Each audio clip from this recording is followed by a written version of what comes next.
Então, uma coisa que o Newton fez muito bem foi ligar Galileu com Kepler. Que o Newton entendeu que provavelmente quase ninguém antes dele entendeu. Foi o seguinte, ele falou, olha, tem aqui um jogador de beisebol que está rebatendo 2 maçãs de Newton, tá? O tempo de queda da maçã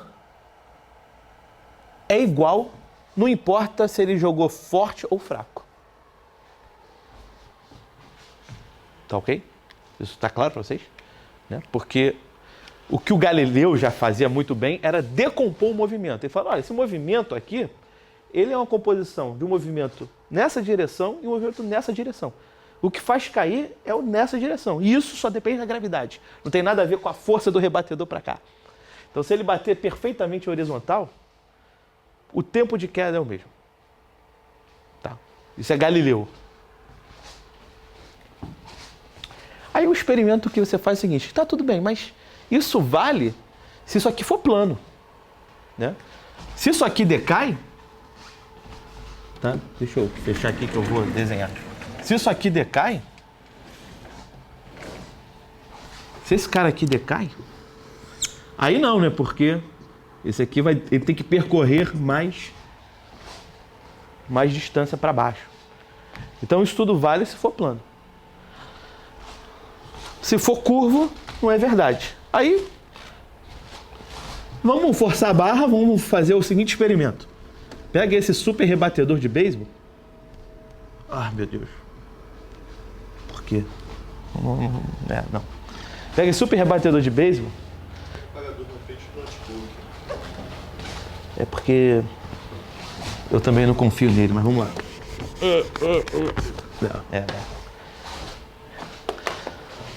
É para deixar testemunha, entendeu? Você não poder apagar. Ah, ninguém viu. Vamos forçar a barra e vamos botar esse rebatedor lá no Polo Norte. E vamos botar, é o Chuck Norris. É um cara muito forte rebatendo. Se ele rebater muito forte, como é curvo, esse cara demora mais tempo e mais tempo para cair. No limite que ele rebate brutalmente forte, essa maçã não cai mais, porque ela passou ali do raio de curvatura. E aí ele falou, cara, então é o seguinte, planetas orbitando ao redor do Sol é o mesmo fenômeno de uma maçã caindo no chão, é a mesma coisa. É igual. Graças ao Chuck Norris. Ele conhecia o Chuck Norris na época. Aí ele falou, pá! Oi? E a maçã está girando. Tá aqui.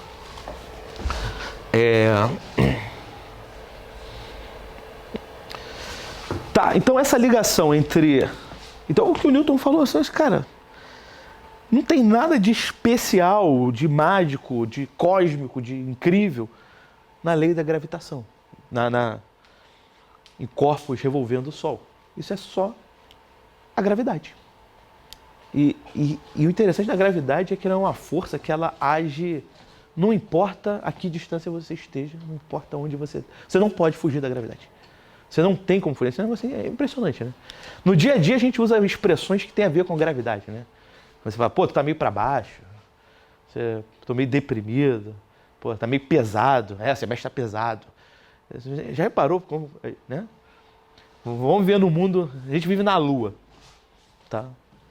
A gente não ia usar, pô, o semestre tá pesado. Provavelmente o jeito de falar ia ser diferente. A gente não ia falar que tá pesado, que eu tô para baixo. Tá para baixo, que é difícil levantar, é muito difícil levantar. Né? Como diria o Mark Twain, que tem uma frase, né? Tem 2 coisas que você não pode fugir: da morte e dos impostos. Bom, tem o terceiro, a gravidade. Você não pode fugir da gravidade mesmo. Você não tem que fazer. Você não pode se isolar. Você não pode entrar numa caixa e falar, agora não tem gravidade. Não é possível. Tá? Você pode fazer alguns truques, mas a gravidade vai estar lá te puxando de alguma forma. Né? Então a primeira proposição de Newton, eu vou só falar 2 proposições. Esse livro tem dezenas de proposições. Então eu vou falar só de 2. Bom, então nessa palestra, deixa eu falar o que eu estou fazendo. Eu vou falar de duas proposições originais mesmo, que estão lá no livro do Newton, né? A primeira é o seguinte, ele fala o seguinte: seja S um ponto fixo e P uma partícula se movendo tal que as únicas forças atuantes sobre P apontam de direção de uma reta conectando S a P. Então é o seguinte, que ele está falando... Isso aqui apaga? Aqui apaga. Aqui apaga. Então o que ele está falando é o seguinte, S é um ponto fixo, é o Sol. S é o Sol. Tá? E aí tem um ponto P, que é uma partícula que está se movendo. Aqui não tem palavra planeta, aqui não tem Sol, não tem nada, tá vendo? É uma coisa geral. É um ponto fixo, S, e você tem um ponto P. E aí está falando o seguinte, olha, a única força atuando em P está na direção da reta que liga P a S. Não tem mais nenhuma outra força. Então a trajetória de P reside sobre o mesmo plano, tá? Porque isso aqui é tridimensional, né? Então eu quero estudar esse tipo de movimento, certo? Então ele está no mesmo plano, então ela não fica assim, tá? E a área varrida por uma reta conectando S a P será a mesma para intervalos de tempo iguais. Então, é a lei de Kepler, né? Essa área aqui, se passou um certo tempo t, é igual a essa área aqui, se passou o mesmo tempo t. Então, o que ele está falando é o seguinte, olha, a lei de Kepler sobre áreas, né, a segunda lei de Kepler, ela só tem a ver com o fato que a força é central. Não tem a ver com mais nada. Mais nada. Não tem a ver com ser planeta, não tem a ver com nada. Se a força é central, se a única força que existe é dessa partícula que está se movendo em um ponto fixo, então ele varre áreas iguais em tempos iguais. Ponto. Ele não está falando nada sobre a natureza da força. Você pode fazer isso, sei lá, usando forças eletromagnéticas. Você pode botar uma partícula carregada aqui um indutor aqui, alguma coisa do tipo, capacitor, e ficar trocando aqui. Mexe na intensidade da força, não importa. Ele não falou nada sobre a intensidade da força. Ele não fala que a força tem magnitude constante, porque nem é constante. Ele não fala nada sobre a magnitude da força, fala nada. Se você colocar aqui um capacitorzinho aqui e uma partícula P carregada, e o cara ficar assim se movendo, você liga e desliga, aumenta a potência, diminui a potência.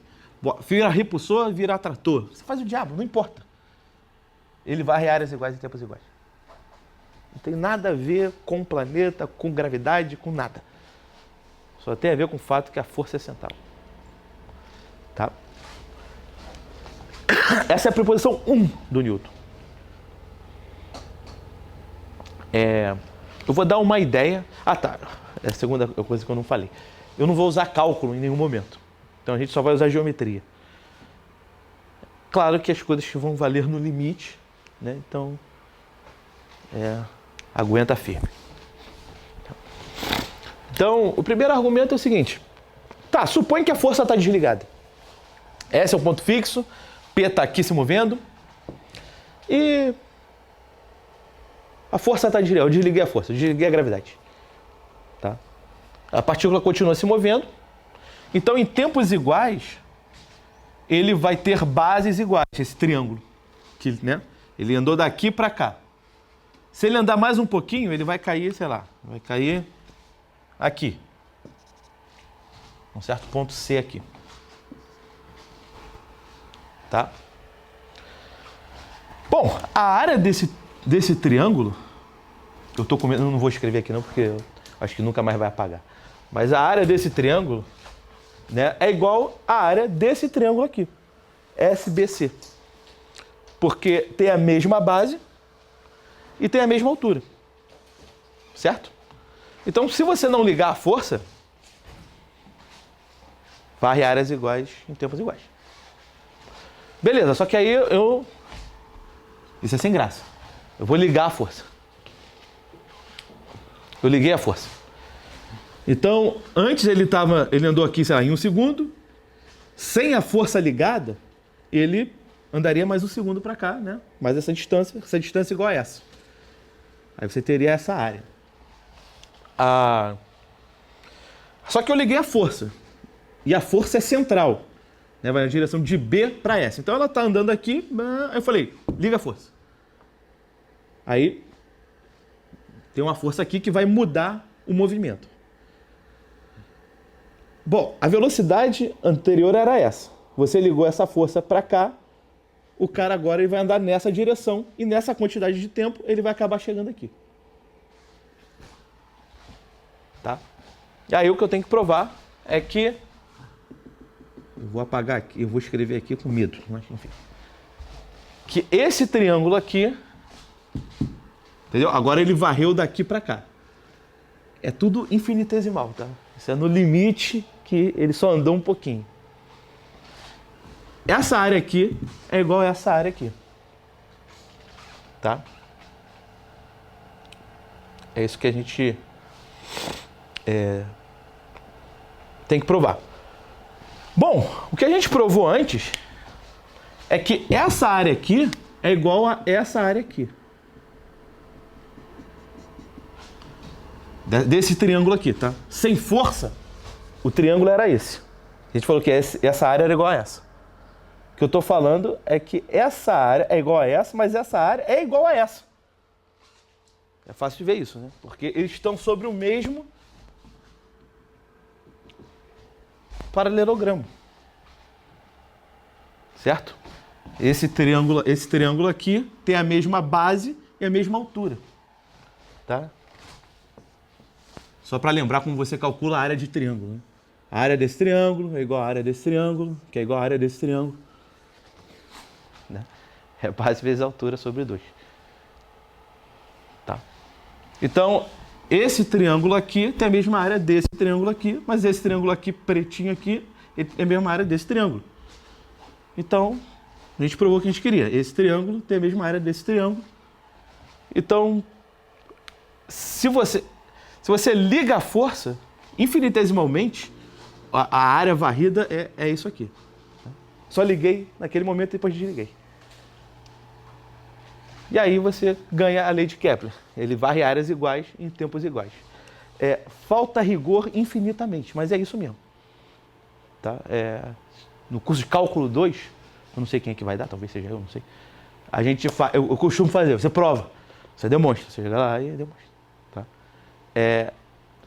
Não é a intenção hoje. A minha intenção é só usar a geometria. Tá? Essa é a demonstração do Newton. Tá? Então a proposição 1 do princípio é isso. É isso com essa figura. Tá? Será que apaga? Apaga. Beleza. Então tá. Então essa é a primeira proposição do Newton. Então, o Newton falou o seguinte, olha, varrer áreas iguais em tempos iguais só tem a ver com o fato que o Sol está parado, a Terra está se movendo e a força gravitacional é central, é na direção da Terra para o Sol. Eu estou assumindo aqui que a Terra e o Sol são pontos. Por isso que varre áreas iguais em tempos iguais. Bom, então você tem um bom relógio, né? Se você consegue calcular as áreas varridas, você sabe quanto tempo passou. Então, esse é o nosso relógio, esse é o relógio do Newton. Tempo para ele é área varrida da elipse. Isso é tempo para ele. Tá ok? É uma unidade de tempo. Tão boa como outra qualquer.